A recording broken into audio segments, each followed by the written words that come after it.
Bonjour famille. Que Dieu nous bénisse. Voilà. Bientôt nous serons dans le mois d'août, le mois marial. Et je voulais rendre témoignage de la Vierge Marie, de ce que la Vierge Marie a fait pour moi. Pour que toi mon frère, toi ma soeur, qui à l'occasion d'entendre ce message, que tu sois conforté, que tu sois soulagé, parce que tu es sur la bonne voie. Parce que tu es, comment dirais-je, en bonne posture en priant la Vierge. Ne te mélange pas, ne t'inquiète pas, ne te pose pas des questions de savoir euh, est-ce que c'est vraiment, je ne suis pas en train de me perdre en priant la Vierge Marie. Je veux rendre ce témoignage parce que depuis un moment, cela me revient en tête, mais je n'avais pas encore eu la force de rendre ce témoignage. Aujourd'hui, j'ai la force de rendre ce témoignage et je veux rendre ce témoignage pour dire merci à la Vierge pour ce qu'elle a fait pour moi. Pour dire merci à la Vierge parce que moi, c'est la Vierge qui m'a envoyé à Christ. C'est important, il faut que les gens le sachent. La Vierge m'a envoyé à Christ. Parce que j'étais musulmane, je ne connaissais même pas Jésus-Christ de Nazareth, ni la Vierge Marie. Je n'avais jamais mis les pieds dans une église. Et lorsque j'ai commencé à vivre certaines situations qui m'ont amené à chercher la force ailleurs, j'ai rencontré une personne qui m'a dit, ma fille, voici une prière. Et je ne connaissais même pas cette prière. J'ai pris mon stylo et j'ai copié. Je vous salue Marie. La personne m'a dicté. Il dit, répète cela seulement. Tu vas voir, ça va te faire du bien, ça va te libérer. Et c'est ce que j'ai fait. J'ai fait des sacrifices, j'ai fait les marabouts. J'ai fait tout ça. J'ai pas eu gain de cause. J'avais pas la paix et la joie que je recherchais. Mais lorsque j'ai commencé à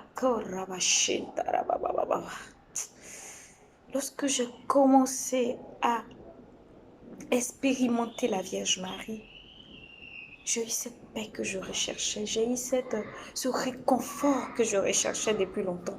Parce que c'est une véritable souffrance interne que tu vis. Quand les gens te voient, ils ne savent pas. Mais au fond de ton âme, de ton cœur, il y a un manque qui doit être comblé. Et la Vierge m'a fait du bien. J'ai commencé à la prier, j'ai commencé à avoir cette paix, Mais il y avait un véritable problème dans ma vie. J'avais un problème de délivrance terrible.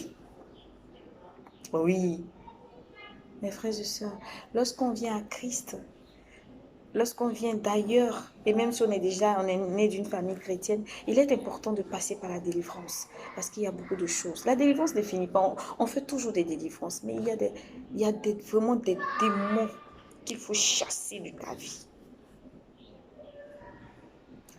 Et moi, je ne savais pas ce que j'avais. J'étais novice chrétienne. Je parle des années 2010 quand j'ai commencé à chercher Jésus-Christ de Nazareth. Donc, j'étais attirée par des évangélisations. J'étais attirée par des enseignements, par des retraites spirituelles. Mais je ne célébrais pas la messe. Pour ceux qui sont catholiques, je ne participais pas aux messes. J'allais simplement à la grotte.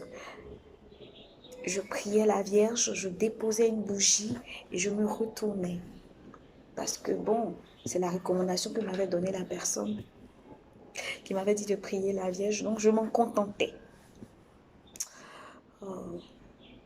Jusqu'à ce que, un jour, j'étais à la grotte, la paroisse Saint-Pierre pour ceux qui sont à Yopougon. J'ai déposé ma bougie, j'ai fait mon chapelet parce que j'avais acheté un chapelet. J'ai commencé à faire mon chapelet. Et quand je finis de faire mon chapelet, la Vierge m'a dit, tu as fini de faire ton chapelet, va à la messe. Là-bas, mon fils est, et c'est lui qui décide tout. Moi, je ne peux qu'intercéder. Moi, je porte le dossier vers mon fils. Et c'est lui qui a le dernier mot.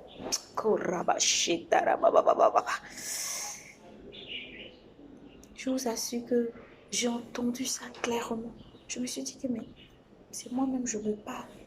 Mais je ressentais ça tellement fortement. Je dis bon, Aujourd'hui, je vais célébrer la messe. C'était aux environs de 16 heures. Je suis restée jusqu'à ce qu'on commence la messe.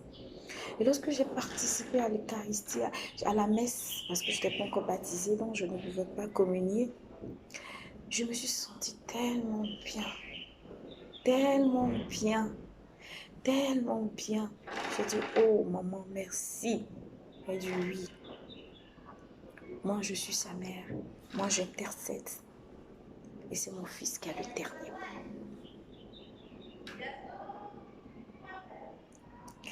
Donc, je peux dire que moi, la Vierge m'a envoyé à Christ. Elle m'a envoyé à Christ. Donc, mon frère et ma soeur, toi qui t'inquiètes, qui dis oui, non, quand tu pries la Vierge Marie, c'est que tu ne pries pas Jésus, c'est n'importe quoi. C'est n'importe quoi. Quand j'ai expérimenté cela, elle-même m'a dit, va prier mon fils, cherche sa face, implore sa miséricorde. C'est lui qui décide. Moi, je ne fais qu'intercéder. Ça, c'est la première partie de mon témoignage. Je vous donne rendez-vous pour un deuxième témoignage avec la Vierge. Parce que moi, la Vierge, je l'ai expérimentée. Je l'ai vue. J'ai vu la Vierge. Comme toi, je te vois, mon frère. Comme toi, je te vois, ma soeur. Rendez-vous pour le deuxième témoignage. Que Dieu vous bénisse.